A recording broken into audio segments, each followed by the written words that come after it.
আসসালামু আলাইকুম ওয়া রাহমাতুল্লাহ। শুভ সকাল সবাইকে। আশা করি অনেক অনেক ভালো আছেন। আলহামদুলিল্লাহ আমি ভালো আছি। একেবারেই না জানিয়ে কোনো নোটিশ ছাড়াই, কোনো পূর্ব ঘোষণা ছাড়াই একদম সকালবেলা আপনাদের সামনে চলে আসলাম। আসলে সত্যি কথা পত্রিকার যে অভ্যাসটা, এটা কিন্তু সকালবেলায়। কথা বুঝতেছেন কিনা? এবং খুব সকাল, সকাল পড়তে এটা ভালো লাগে। অর্থাৎ আমাদের যারা এলিট পিপল আছে দেখবেন এদের একটা অভ্যাসই আছে। সেটা হচ্ছে ঘুম থেকে উঠে পত্রিকা হাতে নিয়ে ১ কাপ চা বারান্দায়। এই ব্যাপারটা কিন্তু একদম স্নিগ্ধ একটা ব্যাপার। যদি আমরা এই বিষয়গুলো হারিয়ে ফেলতেছি। আমাদের যে অতীত ঐতিহ্য বা সোনালী ঐতিহ্যগুলো আছে তার মধ্যে একটা আমরা ছোটবেলায় মক্তবে যেতাম। সেটাও হারিয়ে যাচ্ছে কিন্ডারগার্টেনের স্কুলের কারণে। আবার এলিট পিপল যে মানুষগুলো আছে মানে আপনার ডিভাইসের কারণে অর্থাৎ বলতে পারেন হচ্ছে অনেকটা এই ডিভাইসের কারণে আমরা আসলে এই যে সকালবেলা পত্রিকা হাতে নিয়ে সকালবেলা পত্রিকা হাতে নিয়ে হচ্ছে আমরা ১ কাপ চা নিয়ে বারান্দায় বসা, এই বিষয়গুলো হারিয়ে যাচ্ছে। সো এখন থেকে ইনশাআল্লাহ চেষ্টা করব সকালে আপনাদের সাথে পত্রিকা নিয়ে কথা বলার। একটু জানাবেন সাউন্ড সিস্টেম ক্লিয়ার কিনা, ক্লিয়ারলি শোনা যাচ্ছে কিনা? আমরা খুব গুরুত্বপূর্ণ বিষয় নিয়ে আজকে কথা বলবো ইনশাআল্লাহ। এবং আজকের নিউজগুলো মাশাআল্লাহ খুব ভালো আরকি বলা যায়। প্রথমেই হেডলাইনে দেখতে পাচ্ছেন একদম আবারও বলতেছি কোনো পূর্ব ঘোষণা ছাড়াই আপনাদের সাথে ক্লাসে জয়েন করেছি প্রিয় শিক্ষার্থী ভাই বোনেরা। একটু জানাবেন যে সাউন্ড সিস্টেম ক্লিয়ার কিনা বা ক্লিয়ারলি শোনা যাচ্ছে কিনা, একটু জানাবেন দয়া করে please. Sound system clear or you hear me clearly? আপনি আমাকে কি ক্লিয়ারলি শুনতে পাচ্ছেন কিনা? আগামী ১৬ তারিখ থেকে আমার পত্রিকা ব্যাচ শুরু হচ্ছে প্রিয় শিক্ষার্থী ভাই বোনেরা। আর ডেইলি স্টারের মাধ্যমে আপনি সবসময় আপনার কি বলে হচ্ছে ফ্রি হ্যান্ড রাইটিং থেকে শুরু করে বিভিন্ন বিষয়গুলোতে ডেভেলপ করতে পারবেন। আজকের যে প্রধান নিউজ ডেইলি স্টার পত্রিকায় দেখতে পাচ্ছেন যে আমাদের প্রধান উপদেষ্টা মাননীয় উপদেষ্টা উনি বলেছেন স্যার যে don't stop the job is done. এমনটাই বলা হচ্ছে, ডোন্ট স্টপ, থেমো না। টিলটা হচ্ছে এখানে conjunction, till the job is done, অর্থাৎ যে লক্ষ্য নিয়ে তোমরা স্বৈরাচারের পতন করেছো সেটাতে কখনো আসলে থেমো না, এমনটা বলা হচ্ছে আর কি। হ্যাঁ, তাহলে ডোন্ট স্টপ, থেমো না, don't stop till the job is done. এটা হচ্ছে গতকালকের হচ্ছে বিষয়গুলো ছিল। এরপরে আমাদের পররাষ্ট্র পররাষ্ট্র উপদেষ্টা পক্ষ থেকে একটা নিউজ আপনারা দেখতে পাচ্ছেন, মোর সারপ্রাইজ, অর্থাৎ আমরা খুব বেশি আশ্চর্য হয়েছি দ্যান অরিন, অর্থাৎ ফরেন অ্যাডভাইজার্স বলেছেন যে সে on Rajnath Singh comment. Even আপনি জানেন ভালো করে বর্তমান সময়ে একটা বিদ্বেষপূর্ণ বা একটা সাম্প্রদায়িক দাঙ্গা বাঁধানোর যে একটা অপচেষ্টা চলতেছে, তো সেই জায়গা থেকে হচ্ছে আমি মুসলিম ভাই বোনদের বলবো শান্ত এবং ধৈর্য থাকার জন্য। কোনোভাবে বাংলাদেশের এই মাটিকে কোনো দালাল দখলদারদের মানে ঘাটিতে পরিণত হতে দেব না ইনশাআল্লাহ। কেননা যে বিষয়টা হচ্ছে আমাদের আছে সেটা হচ্ছে আমাদের ইমান। আমাদের অনেক বেশি অস্ত্র না থাকলে আমাদের আছে ইমান, এবং আমাদের বাংলাদেশ সেনাবাহিনী গর্বের সেনাবাহিনী অবশ্যই আমাদের পাশে আছে ইনশাআল্লাহ। তো এই কারণে আমাদের মাননীয় কি বলে পররাষ্ট্র উপদেষ্টা মহোদয় বলেছেন মোর সারপ্রাইজ দেন অরিড। আমরা দুশ্চিন্তিত বা চিন্তিত হওয়ার চেয়ে আমরা একটু অবাক। কেন অবাক? যে এভাবে বাংলাদেশের উপর কি হচ্ছে, একটা বাইরের প্রতিবেশী দেশের সেনাবাহিনীকে প্রস্তুত থাকার ঘোষণা দেওয়া হচ্ছে, যেখানে তারই একটি রাজ্য হাতছাড়া হয়ে যাচ্ছে। সো এইটা নৈতিকভাবে পররাষ্ট্র নীতিতে কোনোভাবেই পড়ে না। একটা বিষয় মনে রাখবেন, রাষ্ট্রের শত্রু হয় আর রাষ্ট্রের বন্ধু হয় এটা প্রয়োজনে। সো এটা সমতার ভিত্তিতে আপনি যখন তার গোলামি করবেন, পা চাটবেন, সেই জায়গাটা একেবারে ভিন্ন আর কি। হ্যাঁ, সো রাষ্ট্রের শত্রু থাকে এটা অনিবার্য। রাষ্ট্রের শত্রু ব্যাপারে আপনাকে সজাগ থাকতে হবে, কিন্তু রাষ্ট্রের বন্ধু বলে আসলে কিছু হয় না। যা হয় এভরিথিং বেসড অন ইন্টারেস্ট, সবকিছু হচ্ছে স্বার্থ কেন্দ্রিক। কথা বুঝতেছেন কিনা? এই কারণে এমনটাই বলেছেন diplomatic correspondent, more surprise than worried, foreign adviser say on Rajnath Singh comment. আচ্ছা, এরপরে আরেকটা গুরুত্বপূর্ণ নিউজ আমরা চাইলে দেখতে পারি, সেটা হচ্ছে Bangladesh bank to rescue problem bank. অর্থাৎ গতকালকে দেখেছিলাম যে প্রায় 9টা ব্যাংক দেউলিয়ার পথে। খুবই স্বাভাবিক, সরকারি ব্যাংকগুলো শুধুমাত্র টিকে আছে। এই কারণেই টিকে আছে যে হচ্ছে আপনার তাদের অলস টাকা প্রচুর পড়ে থাকে, কিন্তু কোন একটা প্রাইভেট ব্যাংক 4,000 কোটি টাকা লোন ডিফল্ট হবে আর ওই ব্যাংক বহাল তবিয়তে টিকে থাকবে, এটা ভাবার কোনো সুযোগ নাই।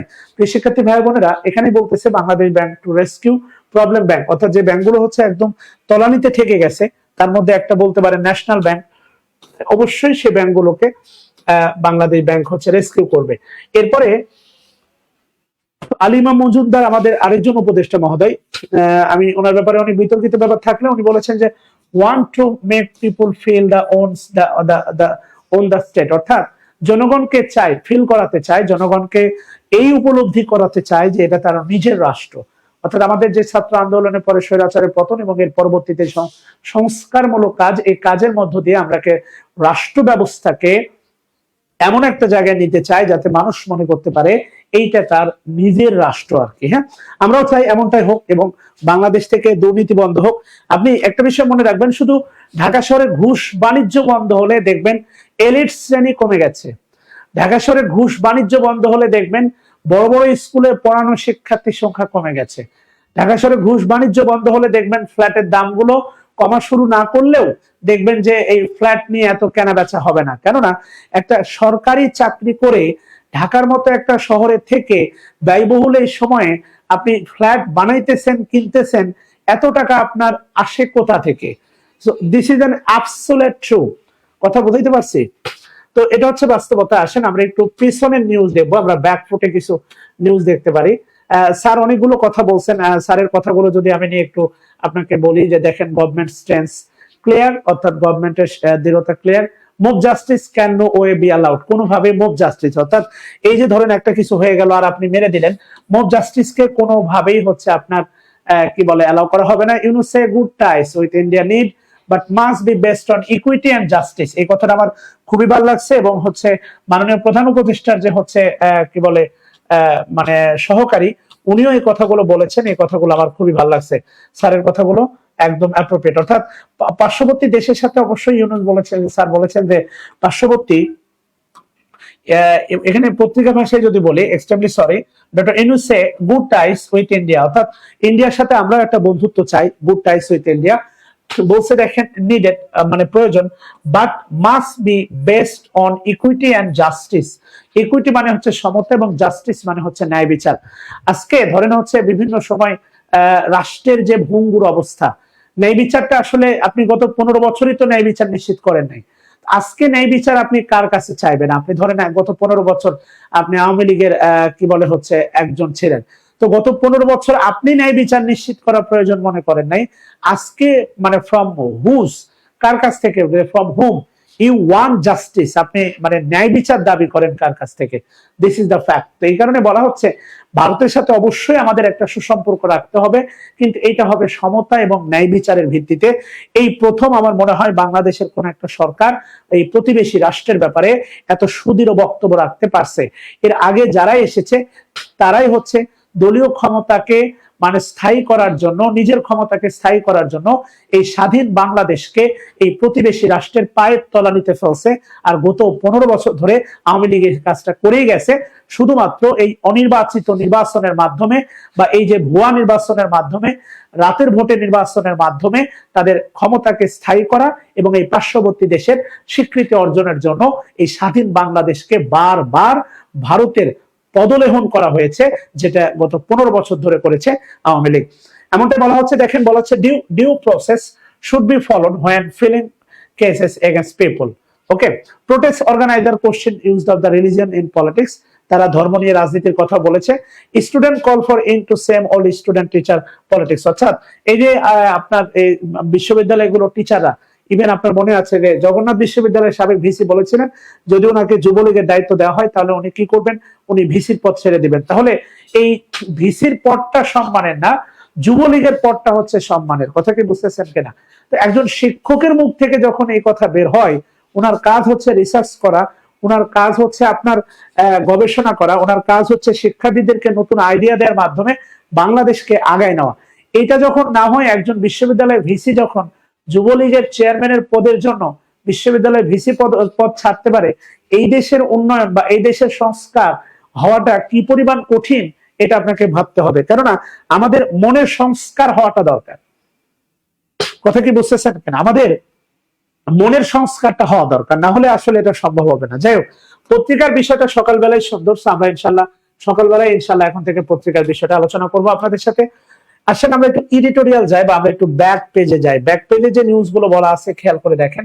অ্যান্টি ডিসক্রিমিনেশন মুভমেন্ট এই citizen platform launch to help achieve goal. অর্থাৎ আপনি গতকাল জানেন সেটা হচ্ছে জাতীয় নাগরিক একটা কমিটি করা হয়েছে, সিটিজেন্স প্ল্যাটফর্ম অর্থাৎ জাতীয় নাগরিক লঞ্চ শুরু হয়েছে টু হেল্প অ্যাচিভ গোল।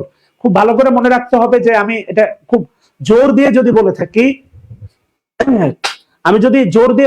এখন বর্তমানে যে উপদেষ্টা সরকার আছে এটা নির্বাচিত কোনো সরকার নাই, এটা ছাত্র জনতার গণঅভ্যুত্থানের সরকার। আমি খুব স্পষ্ট করে যে কথাটা বলতে চাই সেটা হচ্ছে বিএনপি বলেন বা জামাত বলেন বা চরমনা বলেন বা অন্যান্য যে দলগুলোই আছে না কেন, এরা যদি হচ্ছে নির্বাচন নিয়ে উঠে পড়ে লাগে, আমি কখনোই এদের এই দাবিতে সায় দেব না।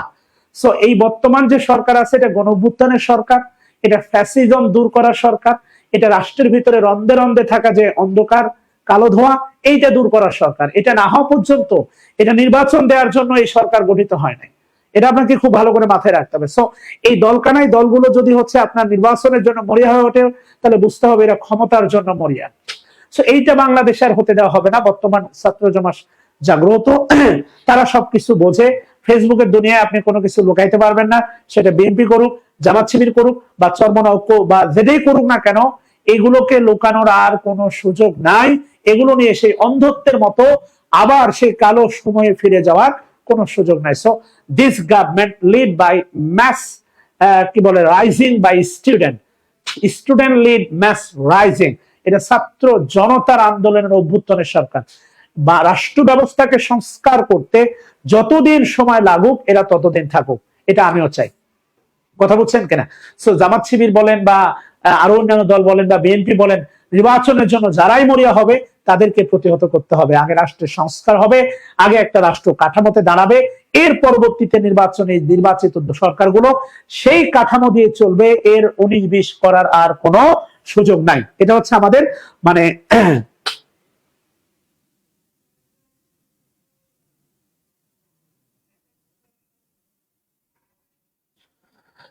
এম এ রাকিব, আমি পড়ার থেকে অন্য বিষয় হচ্ছে আলোচনা করি, আপনি আমার এই আলোচনা শোনা বন্ধ করে দেন।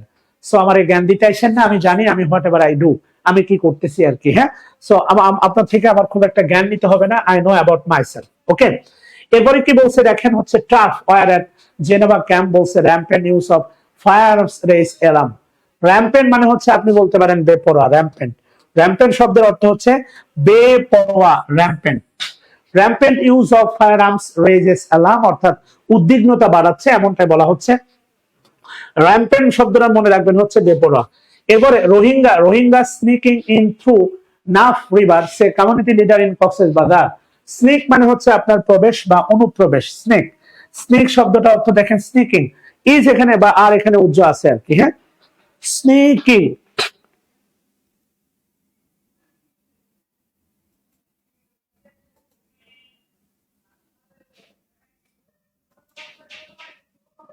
আচ্ছা, স্নেকিং মানে হচ্ছে দেখেন Rohingya sneaking in through Naf river say community leader in Cox's Bazar যে কমিউনিটি লিডার আছে তিনি এমনটাই বলেছেন যে হচ্ছে রোহিঙ্গারা তাদের অনুপ্রবেশ আবার বাড়তেছে নাফ নদীর মধ্য দিয়ে বা নাফ নদী দিয়ে আর কি। হ্যাঁ, এমনটাই বলা হচ্ছে আর কি। Mob beats ex BSL leader to death, অর্থাৎ এটা খুব আলোচিত একটা নিউজ। আব্দুল্লাহ মাসুদ এবং বলা হচ্ছে যে হচ্ছে রাজশাহী ইউনিভার্সিটির সাবেক ছাত্রলীগ নেতা, যার মাধ্যমে যাকে হচ্ছে মানে গণপিটুনিতে মোব বিট অর্থাৎ গণপিটুনিতে যাকে হত্যা করা হয় এমনটাই বলা হচ্ছে গতকাল নিউজ মাধ্যমগুলো থেকে আর কি। হ্যাঁ, এরপরে আমরা যদি একটু এডিটোরিয়াল নিয়ে কথা বলি, আপনারা একটু যদি দেখতে চান, বলা হচ্ছে RMG unrest will heart the industry. RMG unrest অর্থাৎ এই যে আমাদের রেডিমেড গার্মেন্টস এর যে অস্থিরতা, এটা হচ্ছে আমাদের ইকোনমিকে আঘাত আনবে। হার্ট বলতে আঘাত আনা। গভর্নমেন্ট মাস্ট প্রিভেন্ট, সরকারকে অবশ্যই প্রিভেন্ট করতে হবে। ফার্দার ডিসরাপশন, মিনিমাইজ ড্যামেজ, আপনি যদি হচ্ছে কি বলে ক্ষতিকে মিনিমাইজ করতে চান তাহলে আসন্ন যে কোনো, ফার্দার মানে আরো, সহজ কথা, ফার্দার মানে আরো আসন্ন যে কোনো ধরনের হচ্ছে আপনার government must prevent further disruption, অর্থাৎ সামনে যে কোনো ধরনের বিঘ্ন না ঘটে, অর্থাৎ ব্যাহত না হয়, এই ধরনের যে কোনো কিছু পদক্ষেপ সরকারকে নিতে হবে। মিনিমাইজ ড্যামেজ অর্থাৎ ক্ষতিকে লাঘব করার জন্য। মাস্ট প্রিভেন্ট অবশ্যই থামাতে হবে, প্রিভেন্ট মানে থামাতে, করতে না দেওয়া যে কোনো ধরনের বিঘ্নিত করার যে মনোভাব, ডিসরাপশন মানে হচ্ছে মানে আপনার ব্যাহত ব্যাহত ডিসরাপ্ট থেকে ডিসরাপশন, ব্যাহত অথবা বাধা, অর্থাৎ যে কোনো বাধা সরকারকে থামাতে হবে। মিনিমাইজ ড্যামেজ অর্থাৎ ক্ষতিটা কমাইতে, কথা বুঝতে পারছি?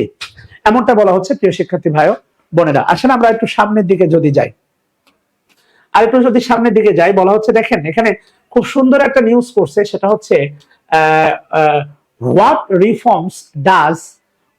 Reforms does the media need in Bangladesh, অর্থাৎ বাংলাদেশে মিডিয়াতে কি ধরনের রিফর্মস দরকার খেয়াল করে দেখেন। মিডিয়ার সংস্কার দরকার। আমরা গত 15 বছর দেখেছি হচ্ছে এমন তালকানা হচ্ছে সাংবাদিক, এমন পদলেহী সাংবাদিক, এমন পা চাটা সাংবাদিক, এটা আর কোনো বলার অপেক্ষা রাখে না। আমরা এই ধরনের সাংবাদিকতা আর চাই না। এই ধরনের সাংবাদিকতা অনেক হয়েছে, এগুলো বন্ধ করতে হবে। নিরপেক্ষভাবে স্বাধীনভাবে মানে সাংবাদিক প্রয়োজনে কমিশন গঠন করার মাধ্যমে স্বাধীনভাবে পুলিশ এবং সাংবাদিক এগুলো রাষ্ট্রের এক একটা স্তম্ভ, এরা যদি স্বাধীনভাবে কাজ করতে পারে, পুলিশ সরকারের কথা ততক্ষণ পর্যন্ত শুনবে যতক্ষণ সরকার বৈধ আদেশ করবে। একটা স্ত্রীকে ততক্ষণ তার স্বামীর কথা শুনতে বাধ্য যতক্ষণ এটা বৈধ আদেশ। কথা বুঝছেন কিনা? ইসলাম বিদ্বেষী বা ইসলামের বিপক্ষে কোনো আদেশ দিলে এটা মেনে নেওয়া কোনো স্ত্রীর পক্ষে মানে ফরজ না। মানে একটা পুলিশ ব্যবস্থা হচ্ছে আপনাকে অবশ্যই সরকারের ওই কথাটা আপনাকে মানতে হবে যতক্ষণ সরকার ইতিবাচক ভাবে, নিয়মতান্ত্রিক ভাবে, সাংবিধানিক ভাবে আপনার উপর দায়িত্ব চাপাবে। আসেন মিডিয়ার ব্যাপারটা গুলো নিয়ে আমরা একটু পড়ি। এখানে খুব সুন্দর সুন্দর নিউজ আছে, আমরা যদি পড়ি ভালো লাগবে। দেখেন কি বলছে দ্য ইনসারেকশন। দ্য ইনসারেকশন মানে কি বলেন তো? দ্য ইনসারেকশন আপনার কি মনে হয়? অভ্যুত্থান? দেন আমার মনে হয় অভ্যুত্থানই হবে, বা হচ্ছে ব্যাপক কি বলে হচ্ছে অভ্যুত্থানই বলা যায়। ইনসারেকশন অভ্যুত্থান, ওকে। আচ্ছা, ইনসারেকশন বলতে অভ্যুত্থান। আচ্ছা গেল, কি করছে দেখেন, দ্যাট, এই দ্যাটটা হচ্ছে আপনার রিলেটিভ প্রোনাউন। দ্যাট দ্বারা কারে বোঝাচ্ছে?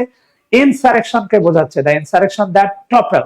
এখানে একটা শব্দ আছে, এই শব্দটা একদমই আননোন। আমার ধারণা আপনি আপনার জীবন দশায় কখনো দেখেন নাই, মেবি। সবার কথা বলছি না, but majority who are attend my class, যারা আমার ক্লাসে অ্যাটেন্ড আছেন, আবার ওই যে ইংলিশে স্পোকেনে ভুল টুল ধরেন না, তাহলে আবার ঝামেলা আছে, আপনাদের তো আবার সমস্যা আছে। আমি আপনাকে বোঝাচ্ছি, দেখেন পরীক্ষার হলে বিশেষ করে প্যাসেজ সলভ করার ক্ষেত্রে আপনি যে প্রত্যেকটা শব্দ কমন পাবেন তা না, but this is called self method. আপনি কন্টেক্সচুয়াল অর্থে হচ্ছে যদি মিনিংটা বের করতে পারেন, এটা আপনার জন্য আরো ভালো। কারণ এক্সাম হলে আপনার হাতে গুগল থাকবে না, থাকবে না, থাকবে না। আবারও বলতেছি, এক্সাম হলে কিন্তু আপনার হাতে গুগল থাকবে না, থাকবে না, থাকবে না। So keep in mind. এখানে ভালো করে খেয়াল করে দেখেন, দ্য ইনসারেকশন একটা অভ্যুত্থান, পুনরুত্থান বা অভ্যুত্থান যেটাই বলি না কেন, দ্যাট, এই দ্যাট দ্বারা কারে বোঝাচ্ছে? দ্যাট দ্বারা বোঝাচ্ছে সে অভ্যুত্থানকে। এই বাক্যের মূল বাক্যটা কি জানেন? এই বাক্যের মূল বাক্যটা হচ্ছে the insurrection has cost at least 800 deaths including 29 children। খেয়াল করে দেখেন, আমাদের যে এই যে গণ অভ্যুত্থানটা চলে গেল, এই অভ্যুত্থানে আমাদের মানে হ্যাজ কস্ট বলবো কি? কস্ট মানে ব্যয় না, হারিয়েছে আমরা, মূল্য দিতে হয়েছে। অর্থাৎ এই অভ্যুত্থানে মূল্য দিতে হয়েছে কি পরিমাণ? কমপক্ষে 800 জনের প্রাণ, এবং যার মধ্যে 92 জন শিশু। খেয়াল করে দেখেন, এই অভ্যুত্থানে বলা হচ্ছে আমরা কমপক্ষে 800 জন প্রাণ হারিয়েছে, ইনক্লুডিং 92 শিশু সহ। এই অভ্যুত্থানে আমাদেরকে এই পরিমাণ প্রাণঘাতী বা প্রাণ হারাতে হয়েছে, বা এই পরিমাণ মূল্য দিতে হয়েছে। কথা বুঝছেন কিনা? এবার এই ইনসারেকশন দ্যাট, যেটা topple the autocratic regime of Sheikh Hasina. তাহলে আপনি খেয়াল করে দেখেন, যে গণঅভ্যুত্থান হলো, এটা শেখ হাসিনা সরকারকে পুনঃপ্রতিষ্ঠা করছে, না শেখ হাসিনা সরকারকে পতন ঘটিয়েছে, উৎখাত করেছে? তাহলে টপেল মানে কি? উৎখাত করা। টপেল মানে কি? নির্বাসিত করা। টপেল মানে কি? এক্সপেল। টপেল মানে কি? বাদ দেয়া। টপেল মানে কি? বর্জন করা। টপেল মানে কি? পতন ঘটানো। খেয়াল করে দেখেন, this is call self method. এটাকে আমি বলে থাকি মূলত হচ্ছে আপনার সেলফ মেথড। আপনি যদি এই সেলফ মেথডের মাধ্যমে আননোন একটা শব্দের গেস করার চেষ্টা করেন, ডিউ টু দা কনটেক্সট বোঝার মাধ্যমে, this is the safe way. এখন আপনি রিটেনের জন্য, প্যাসেজে কমন পাওয়ার জন্য কতগুলো ভগবলনে মুখস্থ করবেন?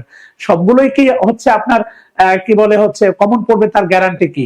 সো আপনি যদি যেই প্যাসেজ আসবে বা অনুবাদে যেই প্যাসেজ আসবে, এটা যদি কন্টেক্সচুয়াল ব্যাপারটা একবার গেস করতে পারেন, so on the based on the context you can make the idea of the কি বলে ওয়ার্ড মিনিং। এটা আপনার জন্য সহজ। এটা হচ্ছে ডিপেন্ডেবল। যেমন আমি এই কথাগুলো প্রায় বলি, সেটা হচ্ছে দেখেন great shot by MS Dhoni. এই গ্রেট মানে ভালো, কিন্তু যদি বলি গ্রেট কনসার্ন, গ্রেট কনসার্ন মানে গভীর উদ্বেগ, আবার যদি বলি গভীর বা ব্যাপক উদ্বেগ, আবার যদি বলি দেখেন গ্রেট সাফারিং, গ্রেট সাফারিং মানে কি চরম বা ব্যাপক দুর্ভোগ বা ভোগান্তি। কথা কি বুঝতেছেন কিনা প্রিয় শিক্ষার্থী ভাই বোনেরা? প্লিজ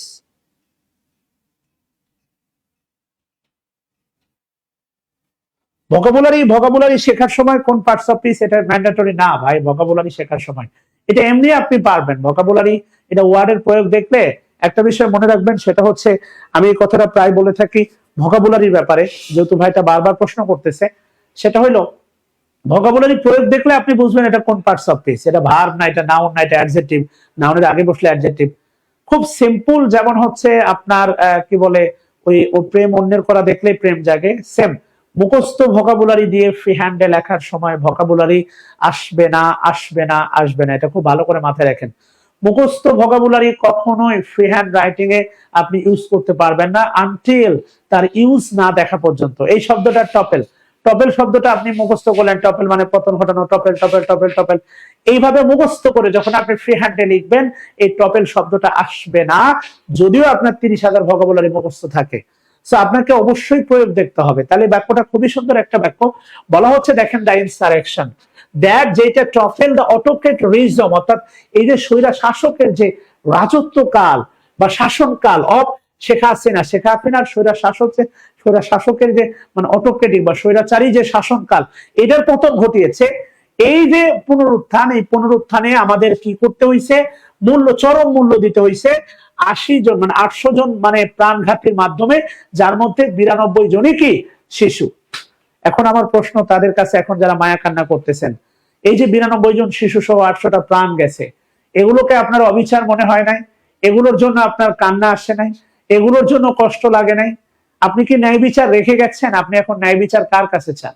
আপনার কাছে কি ন্যায় বিচার ছিল? আপনার কাছে ন্যায় বিচার হচ্ছে আপনার বিরোধী যারা, তাদেরকে হচ্ছে কতল করা। আপনি রাষ্ট্র ব্যবস্থাকে, আপনি পুলিশি ব্যবস্থাকে, আপনি বিচার ব্যবস্থাকে একদম পুরো কতল করে রাখছেন নিজের জন্য। আপনি যে ন্যায় বিচার কায়েম করতে পারেন নাই, আপনি ন্যায় বিচারটা কার কাছে আশা করেন? গত 15 বছরে আপনি যে ন্যায় বিচার কায়েম করতে পারেন নাই, দিস ইজ দ্য ফ্যাক্ট। এগুলো মানে ট্রু, ধ্রুব সত্য। যাই হোক, এরপরে যেটা বলা হচ্ছে খেয়াল করে দেখেন যে আমাদের কিন্তু সাংবাদিক ভাইও কিন্তু 5 জন মারা গেছে বলছে ইট। এই ইট দ্বারা মূলত বোঝাচ্ছে হচ্ছে ইনসারেকশন, অর্থাৎ এই গণ অভ্যুত্থানটাকে বোঝাচ্ছে ইট দ্বারা। বলতেছি দেখেন ইট হ্যাজ অলসো, এটা ইট ওয়াজ অলসো টেকেন। এই টেক মানে কেড়ে নেওয়া, ও অলসো মানে ও, মনে রাখবেন অলসো বা টু, এ মানে হচ্ছে আপনার ও। তাহলে it also taken the lives, জীবন কেড়ে নিচ্ছে 5 journalist according to Voice of America. Voice of আমেরিকার বরাদ দিয়ে বলা হচ্ছে এই গণ অভ্যুত্থান 5 জন সাংবাদিকের জীবন ও কেড়ে নিয়েছে। আপনি মনে রাখবেন টু, টুটা বাক্যের শেষে বসে। যেমন আমরা বলি আই লাভ ইউ টু, আমরা কখনোই বলি না I too love you. Normally daily স্টারে আমি লিখতে দেখছি এভাবে যে আই টু লাভ ইউ, এরকম অনেক বাক্য আমি পাইছি। কিন্তু এই বাক্যগুলো যদি আমি আপনাকে লিখতে বলি, আপনি বলবেন যে স্যার মনে হয় নতুন নিয়ম শেখাচ্ছে। না, যারা এগুলো লেখে তারা যে একদম জানে না তা না। আপনার এই অল্প অল্প জ্ঞানের ইংলিশ দিয়ে এদের এই বিশাল জ্ঞানটাকে জাজ করা আসলে উচিত হবে না। 1 গ্লাস পানি দিয়ে কখনো কলসি ভরানো যায় না। সো আপনার এই 1 গ্লাস পানির পরিমাণ দিয়ে এই কলসি ভরা জ্ঞানকে মাপতে গেলে আপনার অবশ্যই হচ্ছে ঝামেলা আছে। এটা হচ্ছে বাস্তবতা। দ্য এক্সট্রিম ব্রুটালিটি, ভালো করে খেয়াল করে দেখেন, এক্সট্রিম এই যে চরম নিষ্ঠুরতা employed by security forces and supporter of Awami League also. খেয়াল করে দেখেন এখানে নতুন একটা শব্দ আছে, এই যে এক্সট্রিম ব্রুটালিটি, এখানে একটা শব্দ আছে দেখেন মেমড thousands of other and against those injured include journalists, though their exact number are yet to be determined। যদিও এই নাম্বারটা এখনো হচ্ছে কি করা হয় নাই, আপনার এখনো নির্ধারণ করা হয় নাই। খেয়াল করে দেখেন অ্যাডমিশন ব্যাচে কবে স্টার্ট করবেন? অ্যাডমিশন ব্যাচ স্টার্ট করব হচ্ছে 30 তারিখ থেকে। এর বিজ্ঞাপনটা আজকে যাবে ইনশাআল্লাহ। আর আরফান উদ্দিন চৌধুরী, তুমি চাইলে এখন ভর্তি হতে পারবা, কোনো সমস্যা নাই। এক্সট্রিম ব্রুটালিটি মানে কি? খেয়াল করে দেখেন, এক্সট্রিম ব্রুটালিটি চরম বা অমানবিক নিষ্ঠুরতা, যেটা হচ্ছে চালানো হয়েছে কি দ্বারা? এমপ্লয়েড। কথা বুঝতেছেন কিনা? এমপ্লয়েড, তাহলে এক্সট্রিম ব্রুটালিটি,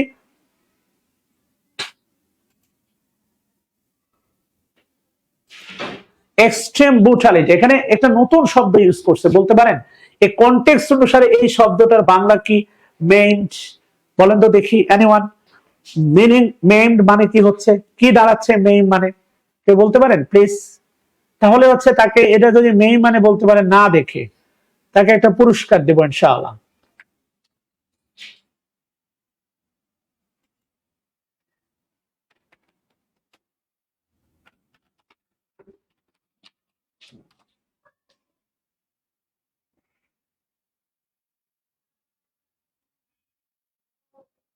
এনিওয়ান?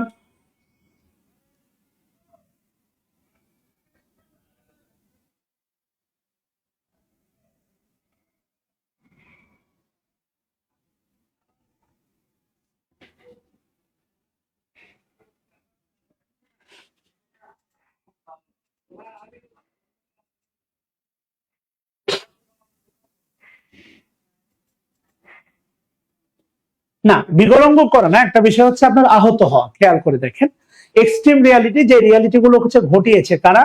এমপ্লয়েড, মানে employed by the security forces, এগুলো ঘটানো হয়েছে। খেয়াল করেন এই বাক্যের মূল বাক্যটা কি জানেন? দ্য এক্সট্রিম রিয়ালিটি, আপনার ব্রুটালিটি মনে হচ্ছে এমপ্লয়েডটা ভার্ব না, এটা পাস্ট পার্টিসিপল। যেই নিষ্ঠুরতা, যে পাশবিক, এক্সট্রিম বলতে পারেন যে পাশবিক নিষ্ঠুরতা, যে নিষ্ঠুরতা গুলো কি বলছে দেখেন, employed by the security forces and the supporter of Awami League also. এটা হচ্ছে পুরোটাই, এটা পুরোটাই, এই পুরোটাই হচ্ছে আপনার অ্যাডজেক্টিভ ফ্রেজ। যে পাশবিক নিষ্ঠুরতা গুলো কি করেছে আপনার সিকিউরিটি ফোর্স, অর্থাৎ আমাদের যে হচ্ছে নিরাপত্তা বাহিনী আছে এবং আওয়ামী লীগের সাপোর্টাররা ঘটিয়েছে। এই যে পাশবিক নিষ্ঠুরতা, মেইন থাউজেন্ডস অফ আদার্স, অর্থাৎ এটা আহত করা, ইনজুর করা, হতাহত করা। এন্ড বলছে দেখেন again those injured include journalist, আর এই হতাহতের ভিতরে কি যা কারা আছে? সাংবাদিকও আছে। এন্ড দো, যদিও দেয়ার এক্সাক্ট নাম্বার, এই সাংবাদিকদের যে নাম্বারটা, এই দেয়ার দ্বারা বোঝাচ্ছে মূলত সাংবাদিকদের। আর ইয়েট টু বি ডিটারমাইন্ড, ইয়েটটা মনে রাখবেন, ইয়েট কিন্তু নেগেটিভ অর্থ দেয়। এখানে আর এর সাথে নট নাই, কিন্তু বাক্যে ইয়েট থাকার কারণে বাক্যটা হচ্ছে নেগেটিভ অর্থ দিচ্ছে। বলা হচ্ছে দো, যদিও তাদের এক্সাক্ট নাম্বারটা, অর্থাৎ এই যে সাংবাদিকের এক্সাক্ট নাম্বারটা আর ইয়েট টু বি ডিটারমাইন্ড, এখনো কি করা হয়নি, এখনো নির্ধারণ করা হয় নাই।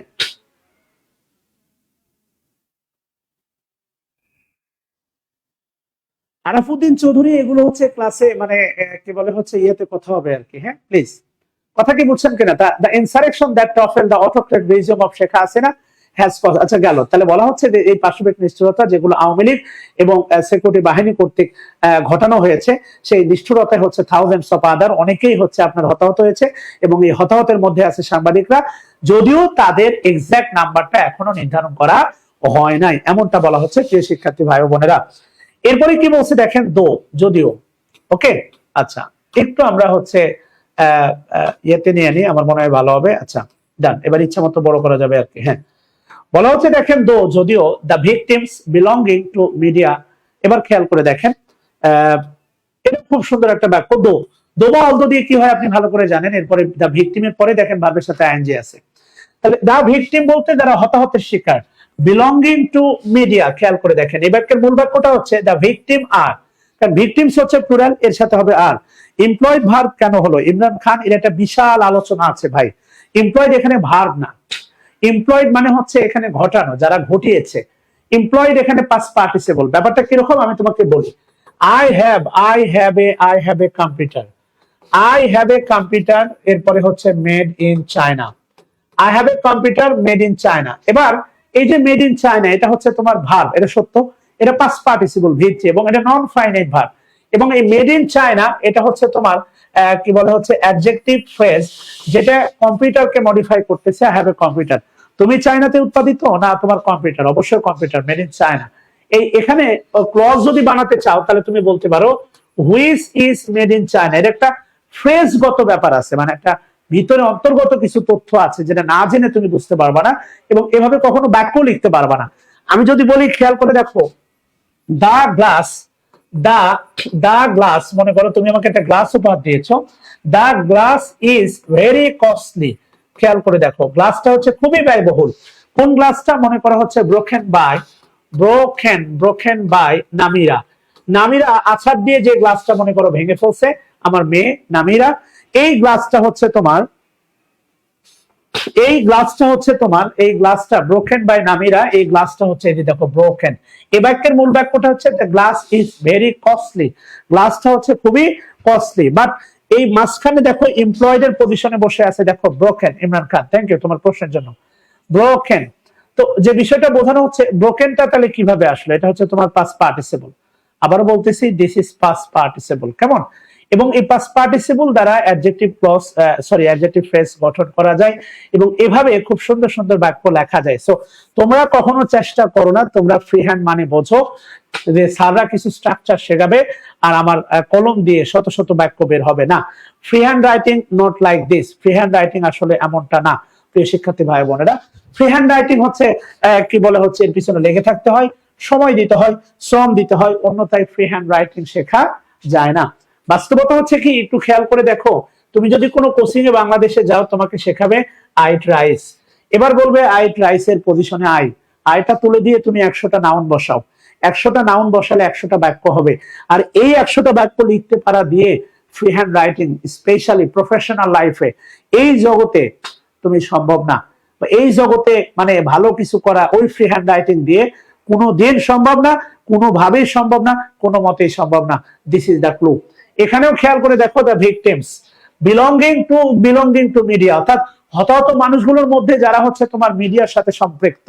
খেয়াল করে দেখো, এটা সাধারণ মানুষ না, এখানে হতাহতর কথা বলা হচ্ছে। ভিকটিম তো অনেক মানুষ হয়েছে, ভিকটিম রিকশাওয়ালা হয়েছে, ভিকটিম তোমার শিশু হয়েছে, সাধারণ ছাত্র জনতা হয়েছে, তারপরে কর্মজীবী মানুষ হয়েছে। ভিকটিম সম্পর্কে তথ্য দিচ্ছে।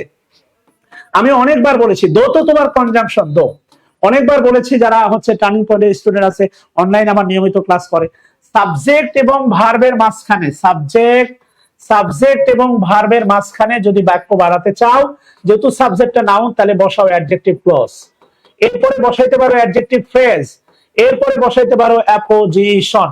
এই কথাগুলো একেবার না, এক অ্যাপোজিটিভ ফ্রেজ, এই কথাগুলো একবার না কোটিবার শতবার অনেকবার বলেছি, ঠিক আছে না? এটাও সেম, দো এটা কনজাংশন, এটা হচ্ছে তোমার হেডওয়ার্ড বা সাবজেক্ট।